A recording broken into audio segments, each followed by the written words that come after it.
In 1988, a nurse tiptoed into 72-year-old John Yingle Sr.'s hospital room with a single nighttime med. The IV pump was alarming. John's IV fluids were running low, so the nurse switched it out with a new bag of saline, then left. In and out, a simple med pass done without even waking the patient. Things were looking up for the former Jersey City municipal judge who had been admitted to St. Barnabas Medical Center for a skin allergy reaction. John had busted through ED last week, flush red with blisters, head to toe, as if sunburnt. They put him through the ringer with a barrage of steroids and hydration. Now finally, the outlook was good, and the plan was to discharge in the next few days. He was on the way to a full recovery. That was the plan, until John's heart inexplicably gave out in the middle of the night and stopped beating. His death was originally attributed to a rare condition called Stevens-Johnson syndrome. It would take 16 years for the truth to come to light in 2004 and learn the real cause of death was murder.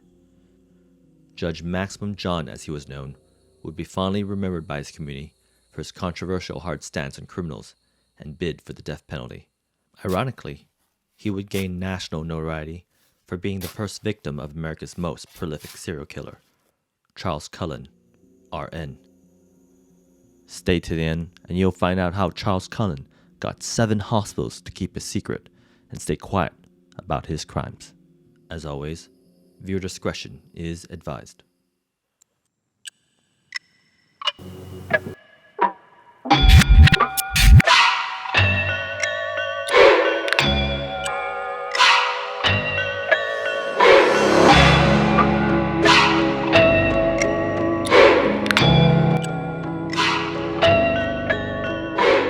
Welcome to JAWjabbers. So glad you're here. Each week, we bring you hospital horror stories, medical mysteries, and surgeries gone wrong. If you're a fan of this content, please consider doing a good deed by offering the like and subscribe button a ride to the optometrist.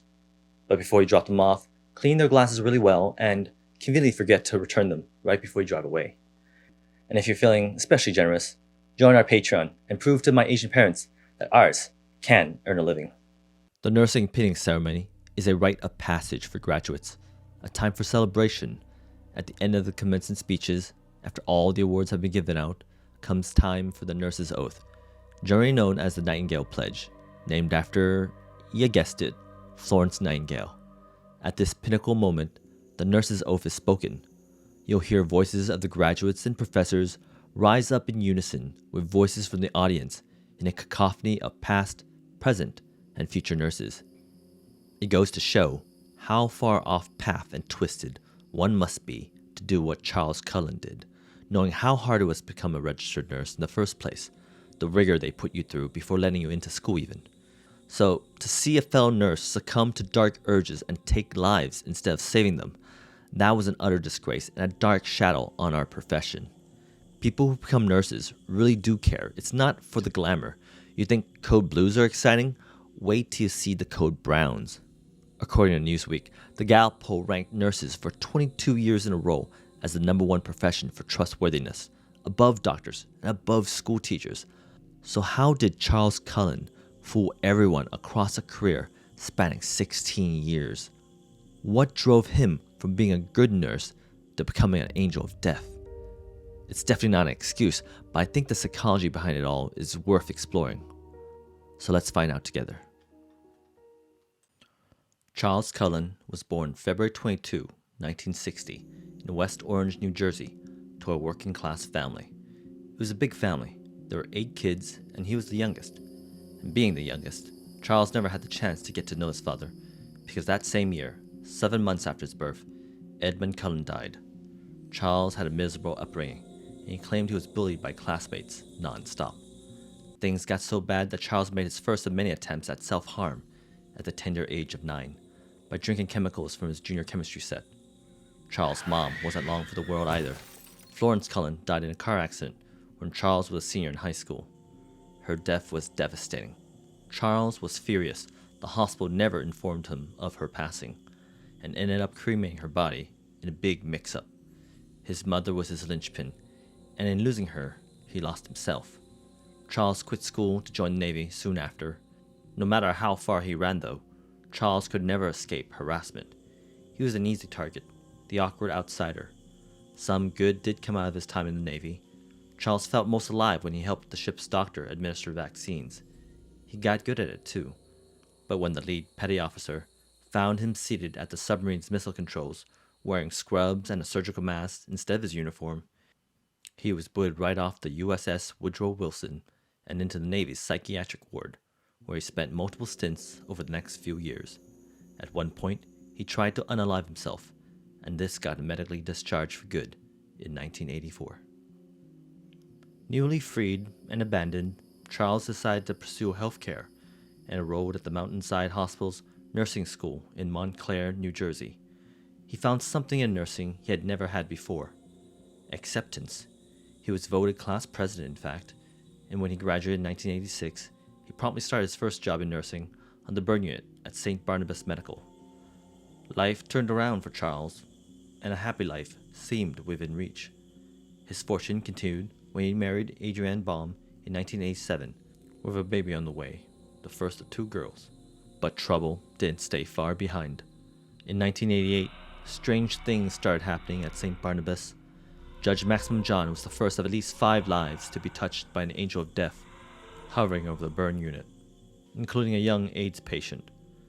Suspicions mounted around Charles' patients, many of whom died quickly and suddenly following his care.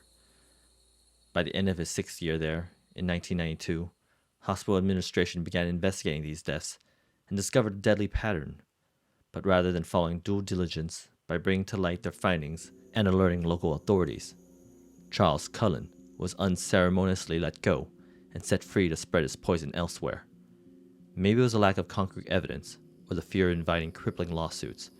The administrators at St. Barnabas chose to turn a blind eye and buried their culpability. Evil was allowed to spread unmitigated. It took all but 1 month for Charles to find a new hunting ground at Warren Hospital in Phillipsburg, where he murdered 3 elderly women in 1 year. This included Lucy McGavero, 90, a former garment worker, Mary Natoli, 85, a former silk mill worker, and Helen Dean, 91, a homemaker and a breast cancer survivor. Cracks in Charles' marriage started showing when he was fired from St. Barnabas and continued through his time at Warren Hospital, when his wife reported strange, threatening behavior, including allegations of poisoning their family dogs, spiking people's drinks with lighter fluid, and burning their daughter's books. Mirroring his treatment of animals, Lucy, Mary, and Helen were put down in a similarly craven manner by a small man venting anger at the helpless and vulnerable. Charles never did confess the reason for his murder spree, but the theory of mercy killing could be disputed by the indiscriminate way he chose his victims. It didn't matter if they were terminally ill. He was opportunistic and impulsive, and at times fueled by the rage of a troubled home life. Helen wasn't even a patient of Charles. Sadly, she had alleged one day before she died that a male nurse had crept into her room with a mysterious needle full of medication, but her complaint was dismissed as the ramblings of a demented old lady. Charles' divorce finalized in 1993, and it was messy. Adrienne won custody and moved their daughters far away from him. He tried dating a co-worker, but when that halted, he broke into her home while she and her child slept and was arrested for trespassing and put on a paltry 1-year probation. The day after his arrest, Charles tried again to unalive himself, then took 2 months off work and checked into 2 psychiatric facilities for depression. It was upon his return from leave that Charles claimed Helen's life. He had considered quitting nursing, but couldn't because of the high monthly alimony he had to pay. By spring 1994, Charles began his next round of slayings in the ICU of Hunterdon Medical Center in Flemington. Charles Cullen claimed he didn't hurt anyone the first 2 years he was at Hunterdon. The treatments had worked, for a while. He made up for the lost time in his 3rd and final year by murdering 5 patients between January and September 1996. These include Leroy Sin, 71, a patent lawyer, Earl Young, 76, a stock clerk, Catherine Dext, 49, a supervisor at the Edna Mayhem Correctional Facility for Women, Frank Mazzacco, 66, a teacher, and Jesse Eichlin, 81, a farmer and a carpenter. Charles had perfected his modus operandi and cut out before he was detected. After he took his fill of victims, he moved on to Morrisontown Memorial Hospital. His stay there was cut short by poor performance, and he stayed unemployed for 6 months before showing up in the ED at Warren Hospital, seeking treatment for depression once again. He was sent to yet another inpatient psych facility. It was quite astonishing how Charles Cullen managed to find work time and time again. You'd think someone would have put a stop to his license by now. But no, the hospitals would make their internal reports, fire him, then refuse to speak about him to anyone else. Charles moved freely from one murder house to the next. He settled on a low-paying, less discriminate skilled nursing facility, also known as SNF, called the Liberty Nursing and Rehab Center in Allentown, Pennsylvania, in February 1998. It didn't take long for the angel of death to stir up trouble there as well. He had a habit of appearing in the rooms of patients he wasn't assigned to, with a syringe in hand and administering meds at unscheduled times. This cunning Cullen planned to shift blame for patient deaths to the assigned nurses instead. He even got in a fight with a wary patient, catching him in the act, and broke that patient's arm. Liberty Sniff caught wise and fired him, but again, they did nothing to prevent his future employment, nor did they send a formal complaint to the nursing board to be part of his permanent record. This callous practice of turning a blind eye to patient safety enabled Charles to continue his reign of terror. Despite his history of mental instability, Charles' extensive resume and national shortage of experienced nurses fast-tracked him to his next assignment at Easton Hospital, where he made a brief but lasting impression from November 1998 to March 1999. It took all but 1 month to start killing again, but he was becoming sloppy. He left obvious clues to how he committed these murders. Administrators at Easton Hospital performed an internal investigation, but did not confront Charles because either they lacked the evidence or the courage to act. Adamar Schramm, 78, a blue-collar man who had worked 2 jobs supporting his family, was left unavenged. In March 1999, Charles took a job in the burn unit of Lehigh Valley Hospital in Allentown, where he took 22-year-old Matthew Mattern's life and attempted to kill another before voluntarily resigning. He then joined the cardiac care unit at St. Luke's Hospital in Bethlehem. Over the next 3 years, he murdered at least 5 more patients and attempted to kill 2 more. On January 11, 2000, feeling more and more depressed, Charles lit a charcoal grill in his bathtub in hopes of succumbing to carbon monoxide poisoning, but neighbors called the fire department and saved his life. Charles was taken to a hospital and a psych facility and promptly released the following day. Charles became reckless, and a coworker found vials of medication he stole left in the disposal bin. The hospital administrators at St. Luke's offered him a deal to resign and be given a neutral recommendation, or to be fired for the thefts. Of course, he chose to resign and was escorted out the building in June 2002. 7 of his coworkers came forth and reported him to the Lehigh County District Attorney's Office with the allegation that he had used these drugs to kill patients. His victims include Irene Kraft, 79, William Park, 72, Samuel Spangler, 80, Daniel George, 82, and Edward O'Toole, 76. Investigators never delved into Charles' past, and the case was dropped after 9 months due to lack of evidence. 2 months later, in September 2002, Charles began work in the ICU of Somerset Medical Center in Somerville, New Jersey. This was the beginning of the end for Charles, who at that time felt invincible.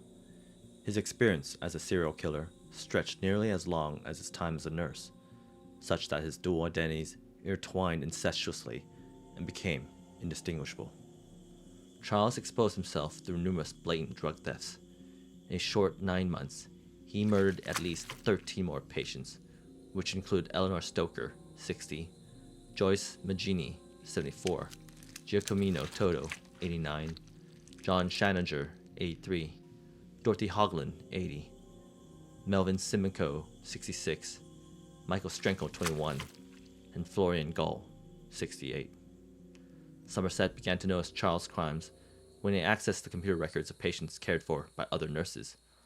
Although the hospital was warned in July 2003 of 4 suspicious drug overdoses by the executive director of the New Jersey Poison Information and Education System, hospital administrators at Somerset Medical did nothing for 3 months, out of fear of litigation and liability, before finally contacting authorities in October 2003 for another suspicious drug overdose. By then, Charles claimed his final 5 victims: Pasquale Napolitano, 80, Christopher Hardrove, 38, Krishnakant Ubadhe, 70, James Strickland, 83, and finally, Edward Zikzik, 73. It took a good nurse like Amy Loughran to finally take a stand against evil. Here is a reconstruction of Charles Cullen's final days as the Angel of Death. Reverend Florian Gall served as pastor of Our Lady of Lourdes Parish in White House Station and the Episcopal Vicar of Hunterdon County, where he represented the bishop. Unfortunately, Father Gall fell gravely ill and was admitted to Somerset Medical for pneumonia and sepsis, an infection in his blood. This was not the first time Father Gall fell sick. He was a fighter and battled back to full recovery each time. Not even meningitis 2 years ago kept him down for long. During that first week of hospitalization, Father Gall's sister sat with him day and night while he was on ventilator. Things looked pretty grim, but she had faith and she swore his hands twitched whenever she told him she had to go home. She believed he could hear every word of hers, even under a medical coma. Now the doctors were thinking of taking him off ventilator to see how well he could breathe on his own. And to her delight, after 2 weeks in the hospital, Father Gall woke up and told his sister his condition was starting to improve. She was so relieved. They were blessed with yet another miracle. But she received a phone call from Somerset the next morning. They had devastating news. Father Gall had passed from sudden cardiac arrest. This was unusual because Father Gall did not have a heart condition, and yet his labs showed a high level of digoxin in his bloodstream. Digoxin is a powerful cardiac med that in small doses is used to treat heart irregularities, but in large doses would slow down the heart and stop it from beating.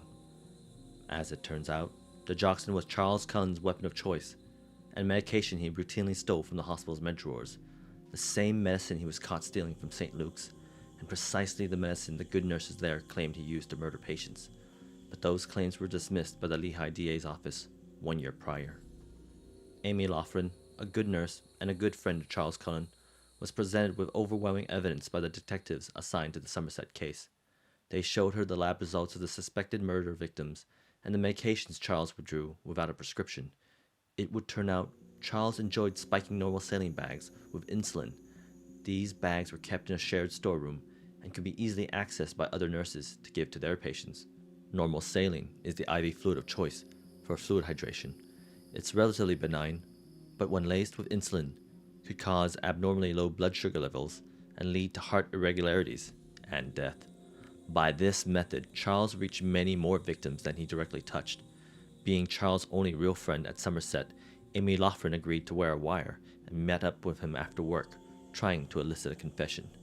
Risking life and limb, Amy's bravery led to enough evidence to arrest Charles for probable cause on December 12, 2003. He eventually confessed to 40 murders. Although the actual number could never be known, given his MO, it is estimated that the total number of deaths he was responsible for was closer to 400, making him America's most prolific serial killer. So here are my quick thoughts. What makes a good nurse? Well, for starters, a good nurse upholds a patient's 6 rights. That means identifying the right patient, right medication, right dose, right time, right route, and right documentation. Advancements in technology, such as barcode scanning, has helped prevent med errors. Before you get a medication, make sure they scan your armband and also the medication they're about to give. The Pyxis machine is a med drawer that contains most, if not all, inpatient meds. It keeps a computerized record of all med withdrawals and is routinely audited. In response to the practices of stonewalling and harboring sensitive employee information, the Cullen Law was passed that requires healthcare facilities legally disclose information about their employees regarding any disciplinary or performance issues when requested by the hiring facility. I think a good nurse is one that cares about their patient, listens to them, and advocates for their well-being. More importantly, what qualities do you think make a good nurse? I'd like to know in the comments below. I hope this story serves as a remembrance for the lives Charles Cullen stole. I listed each and every name Charles confessed to murdering. Let this be a eulogy for the countless unnamed others who remain unknown. Lastly, if you're a fan of this content, please consider doing a good deed by offering the like and subscribe button a ride to the optometrist. But before you drop them off, clean their glasses really well and conveniently forget to return them right before you drive away. And if you're feeling especially generous, join our Patreon and prove to my Asian parents that ours can earn a living. Alright, see you next week.